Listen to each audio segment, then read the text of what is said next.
All right, a couple weeks ago, we checked in with our next guest, but in this crazy sport, things can change in an instant. And that's what happened with this conversation. It was one that I truly enjoyed, but unfortunately, things changed. And a lot of that conversation became sort of old news after the April 18th iteration of UFC 249 was canceled. So we want to bring her back on, catch up on all the moving and shaking regarding this event and the UFC in general. So let's welcome back UFC reporter Laura Sanko to the program. Laura, how are you? I'm great. It's good to be back. I was laughing because when you posted that interview, someone commented on Twitter, didn't age well. And I think the ego in me thought that they were referring to me, and I was really hurt by that. But then I realized, they meant the interview didn't age well because everything changed like 24 hours later. Hopefully they meant it. Maybe they did mean me. Maybe both. Who knows? Either way, I'm at peace with it all. Yeah, it's not you. It's either me or the event. But, be that as it may. And I think when people who aren't fans of the sport ask me if the MMA news cycle is crazier than any other sport, I feel like our first conversation would be a great starting point to prove that theory accurate. Would you agree? Totally agree. I mean, that was because you uploaded that, 10 hours after we spoke? Less than 10 hours after we spoke. And it was all completely a moot point. And that is the name of the game around here. I definitely want to get your take on a number of things, but as some people know, you were supposed to be on the show last week, but you had to reschedule at the last minute because of an unfortunate incident. You were very apologetic about having to reschedule, which was not necessary at all. But if you don't mind, can you talk about what happened last week? Yeah. So if people follow me on Instagram, they probably know that I live on a farm. It's technically a ranch because we only have cattle, but it's not a Texas-sized ranch. We have 150 acres here. But what is kind of unique about it is I don't actually live in the country. So like out one window this way, I can see the golf course that's connected to the country club in the neighborhood right next to us. And then there's another neighborhood right over here. But we have this chunk of farmland. And so we have farm equipment. I mean, like I said, we have 35 head of cattle and do that whole thing. So it is a working farm in that respect. And we woke up Easter morning and a big piece of farm equipment had been stolen. It was our Polaris Ranger, not like the Razor where they're fun. It was more of a farm version, and a bunch of tools had been stolen. So like $20,000 worth of stuff. And the worst part was that they whoever did it was not ultra intelligent. They went through the fence, which any farmer will tell you. I would almost rather you wake me up and I'll open the gate for you than run over my fence, because the entire property, all 150 acres, which I don't know what the circumference is exactly, but it's several miles, is one contiguous electric thick wire fence. So when you break part of it, putting it back together is an absolute mother effer, to be polite about it. But it was not a good way to wake up on Easter. It's weird because we don't have, we will now, but we didn't have security cameras where our equipment is stored. But our neighbors who've just built across the street have excellent footage where we can see specifically the vehicle, the people. We know roughly what they look like. We can watch them go in, break into a bunch of stuff. I'm obviously thankful that no one was hurt and all that, but it's such a weird feeling knowing that other people were in your things and off enjoying them or profiting from them or whatever. But like I said, that's certainly not, it's not the worst thing that could have happened. So all in all, not a huge deal, but certainly not fun either. So are these very intelligent individuals still on the loose right now? Yeah, they are. Unfortunately, we were able to it was kind of fun. My husband was so annoyed about it, and he's got too much time on his hands right now, as do a lot of people. So we canvassed the neighborhood that leads the direction that we know that they left. So we have a lot of people's Ring camera footage of them tearing down the street. We know what vehicle they arrived in.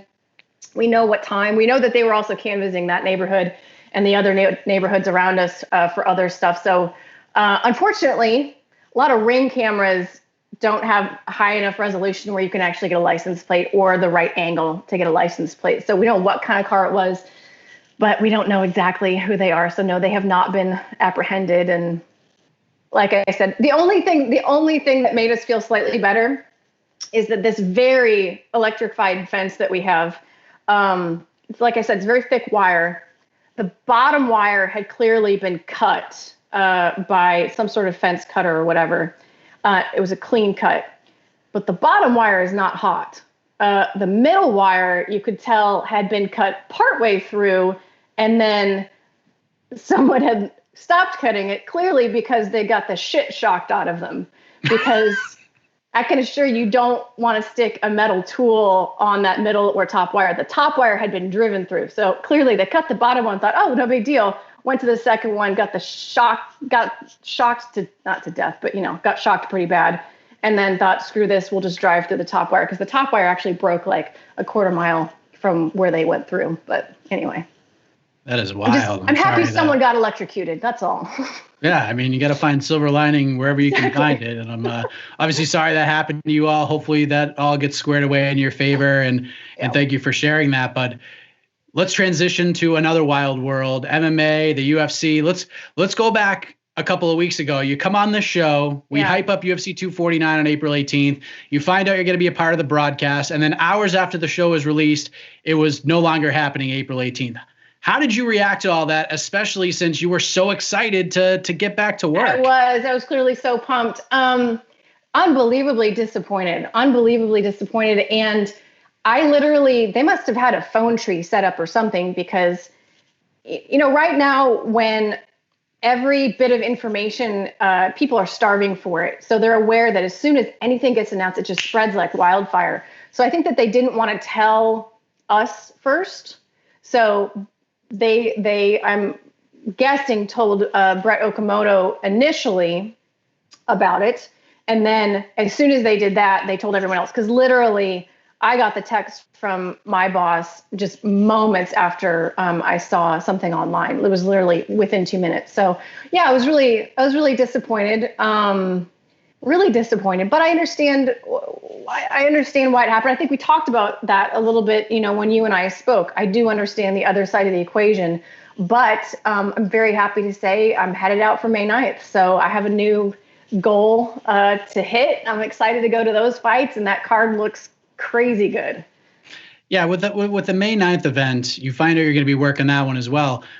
When you saw that this was getting real again, because I think people expected it was going to be a couple of weeks, maybe like another month before we could start putting things together after what happened with April 18th. I'm sure you were excited to find out you're going to be a part of this, but do you allow yourself to get too excited with all the uncertainty in the world right now? Yeah, I'm finding myself being a little bit more reserved about that type of stuff. But I had posted, I don't remember what I posted. I posted something. It was actually after we had the equipment stolen.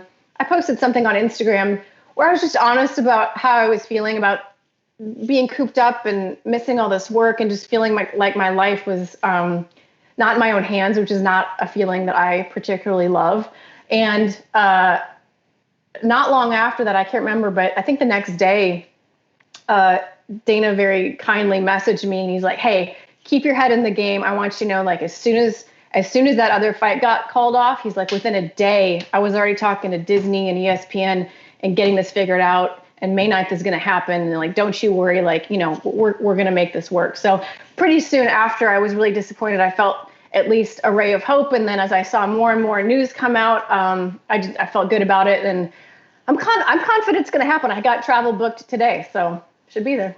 There you go. And we, as most of us know now, Ferguson Gaethje, that fight's going to headline this card for the interim lightweight title. And you gave a really incredible breakdown of the fight, which you could check out in the archives of the show. But now you have Justin Gaethje, who was going to take this fight on less than 2 weeks' notice originally. Now he gets a few extra weeks to prepare for this wacky puzzle that is Tony Ferguson. So I'm sure this is going to help in so many facets, getting that extra time. But how big of a difference does this make, in your opinion, for Justin Gaethje heading into May 9th? I think it makes a huge difference, because Tony's one of those guys that, he's not, well, no one's a perfect fighter, but Tony Ferguson is not a perfect fighter. And this is another 2 weeks that Justin Gaethje has to study his game, to study those openings. And you'd be amazed what you can accomplish in a short period of time when you know exactly what you're dealing with, who you're going to be facing. And while on one hand, I love that Tony Ferguson made weight, only Tony Ferguson would do that, right? Like, it was a very Tony move. Part of me is like, that's so incredible. That's so cool. It's so difficult to do. But the analyst side of me I don't love it. I don't love it for the fight itself because it's not that far away from having to do it again. And anybody who fought, it's probably far enough where I'm not confident it will have any effect on his second weight cut. But anybody who has fought on The Ultimate Fighter will tell you firsthand, anytime you make weight that close together, if you have even a reasonably difficult cut, which I think Tony does, that second one is rough. Your body does not like to do that too close together. So the fan in me is like, that's awesome. The analyst in me is like, I don't know if I would have done that, but it's cool that he did it. And it definitely shows the mentality that makes Tony Ferguson who Tony Ferguson is and what he's like in a fight. I mean, the guy does not give up. It doesn't matter what odds he's facing. He is one of the most mentally fortified individuals that you'll ever see inside the octagon. You know, Justin Gaethje's a wild man, and I think he's got 2 extra weeks to work, man. That's a lot of time to study, a lot of time to prepare some specific combinations. So I'm even more excited for this fight than I was. Yeah, Tony's such a savage. Like, just he did that for himself, but obviously you got to believe there's some psychological warfare there as well. And I've been seeing kind of like both sides of the sword, like kind of the fan and the analyst side of it. And Daniel Cormier said something pretty interesting on Monday. He said that it essentially won't be as hard as people may think, because when he starts his cut again, he's not going to be at like 179 like he did maybe for this first one. He'll be at like 173, 174. So it's going to make things a little bit easier. What do you think about how DC sort of looked at it? Well, I think DC's looking at it like a heavyweight. You know, DC, I think that the heavyweights are not going to bounce up to their hanging out weight as quickly as someone who is cutting to lightweight does. You know, that lightweight cut, those guys, you know, James Kraft, obviously a really good friend of mine, fought at lightweight for a very long time. And he's taller like Tony is. He's actually a little bit bigger frame than Tony is. But the guys that cut to 55, I don't care who you're talking about, no one has an easy cut to 55. That's just the way that those 2 weight classes are situated with each other. So while he might not bounce up to his like, oh, I'm just hanging out, walking around weight, I think you'd be hard pressed to find anybody that has an easy cut to 55. And again, I just go back to all of the many, many people I've talked to that have either taken fights close back to back or were on The Ultimate Fighter. And I've seen it happen in person. It's happened to me. When you cut weight, when you truly cut weight, when you truly make weight, you spend time in the sauna, whatever you have to do, your body does not enjoy doing that a second time too close together. Now, how many, would it be 3 weeks apart? Yep. That's certainly, I know that sounds obvious to say. 3 weeks is a heck of a lot better than 2 weeks. It gets, you know, the curve of how much easier that gets is kind of a hockey stick, I think. But I wouldn't, if I was his coach, I would not have been a huge fan of that. But then again, like when you know Tony and his mindset and what he needs to do to keep his mind right, maybe the risk of cutting twice too close together is outweighed by the mentality that would, you know, the energy that would bring his mindset coming to the fight, which for someone like Tony might be way more important. So it's going to be such a wild fight. And another fight that's really interesting, get Henry Cejudo defending against Dominick Cruz for the bantamweight title. I think it's been almost 3.5 years since we've seen Dominick. Henry's been on a tear as of late. Stylistically, when you put these 2 guys on paper, such a fascinating fight. What are your thoughts on Cejudo versus Cruz? It's such a fascinating fight, and I'm so excited to see Dominick Cruz back in the mix at bantamweight again. I mean, this completely shuffles the deck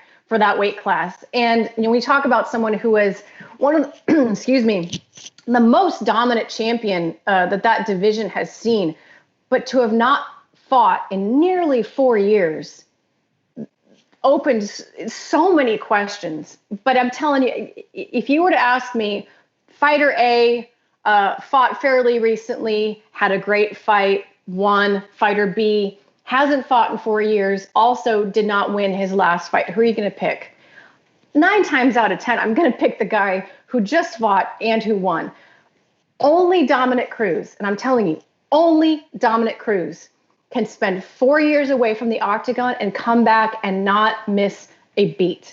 And that is what I expect from him. I know that sounds crazy, but having spent time around him, he is a mentally unique individual. He is one of the most intense people I have ever met. He's one of the most intelligent people I have ever met. His ability to analyze, I mean, you hear it obviously all the time on the broadcast. I think he's one of the most capable analysts in terms of just on the fly, really breaking things down that we have. And he puts that into practice. It's not like he's been away from the game, and it's kind of a running joke, honestly, that, Dominick doesn't believe in ring rust. That's kind of his mantra that he tells about other fighters all the time. And he really does believe that. Has he added new tools to his game? We have no idea. Or have these injuries affected his ability to move? And his movement has always been the key to his game, because it's really, really tough to train for Dominick Cruz when he moves the way that he does. But, like I said at the beginning of this comment, Henry Cejudo has looked phenomenal as of late. I feel like if you would have asked me 3 or 4 years ago, would Henry Cejudo be fighting Dominick Cruz for the bantamweight championship, I would say that you're crazy, because there was a time when I felt like Henry wasn't really putting it all together. His stance is completely different. His movement is different. He's knocking guys out, and he looks absolutely incredible in the last couple of years. And I think Dominick has his hands completely full with someone like Henry Cejudo. It's a big legacy fight for both guys too, Huge. because I understand the fans aspect. We're like, well, what about Petr Yan, and what about Aljamain Sterling, and what about Corey Sandhagen? Like, these guys have been active and they're winning. Like, I get that, but I have much less of a problem with this fight than I did with the Jose Aldo fight, if that makes sense. Agree. This, and it goes back to the point I made earlier about Dominick Cruz. People have that understanding that Dominick Cruz did not take time away because his fight game was falling off. He didn't take time away because he lost his focus or his priorities. He had to take time off because of injuries, and he left on the precipice of being a champion again. So I think it's more than right to stick him right back in the mix of contender. I have absolutely no problem with that. Given his legacy, he's a guy in my book who doesn't need to reprove himself, right? So I love this fight. Although I also get why, if I was Petr Yan, I would not be loving it. But he's got a fight booked too as well. I think up in June. Who knows what's going to happen to the schedule? But I imagine that fight will go on as planned, possibly. Against Mario Moraes. Yeah, but I guess it's in Kazakhstan, so that might present some problems. Maybe Fight Island for that one. Ooh, I'd have to know more about this Fight Island on the road. I do too. I'm dying. I just want to see what it's going to look like. But, a lot of the April 18th event, at least the second fight card, is going to move forward on May 9th. We got Cerrone and Pettis. We got Watterson versus Esparza. That's a great fight, but we may have to add another fight to this card. I know there's an open spot, one that nobody expected. The UFC might have to add a fight between Megan O'Leary and Laura Sanko, because on Tuesday night, Megan O'Leary tweets, quote, "Laura Sanko, you're taking everything I worked for, MFer." What is the story behind that tweet from your colleague? Did you not see this? I did not see it. No. She must. I would assume it has to do with you getting the nod to be a part of the May 9th broadcast. But yeah, she tweeted out, "Laura Sanko, you're taking everything I worked for, MFer." Well, this just got awkward, didn't it? No. If she wants to fight, I'm in. I mean, I've always, I don't know if I believe in fighting coworkers, but I feel very confident in my chances in that fight. Let's put it that way. I can't believe you didn't see that. No, I didn't. And no one sent it to me either. Really? I thought yes. It's hilarious. I was just like, what? No, I'm gonna guess she's joking, but yeah, I might have to respond to that. We'll see. I have to see this response. I'm curious because you're going. Hey, sorry, Mike. I'm gonna interrupt. Actually, I'm mistaken. That was from a fake account of Megan O'Leary. I was like, what? I just looked it up. They did the thing where they barely changed the name around. So That's we got a lot of hilarious. retweets. It was like the Air Hawani tweet that Dana White responded to. Oh, I thought I saw the blue check mark and everything. Yeah, me too. Can I just say, I'm so glad I didn't see it because Lord only knows what I would have written in response. But I can tell you, like, that sorry, I don't want to interrupt you. extremely out of character for her because she's very professional. That's why it was so surprising to me. And I looked at it and like, I usually am more careful with these things, but then it got sent to me again. And I was like, all right, but good Lord. Sorry, No. I'm turning red right before your eyes. Inside joke, so that's why we're going to talk about it. But then I realized you didn't hear about it. Like, oh wait, let me double check. And then while you were talking, I was like, oh, it was a fake account.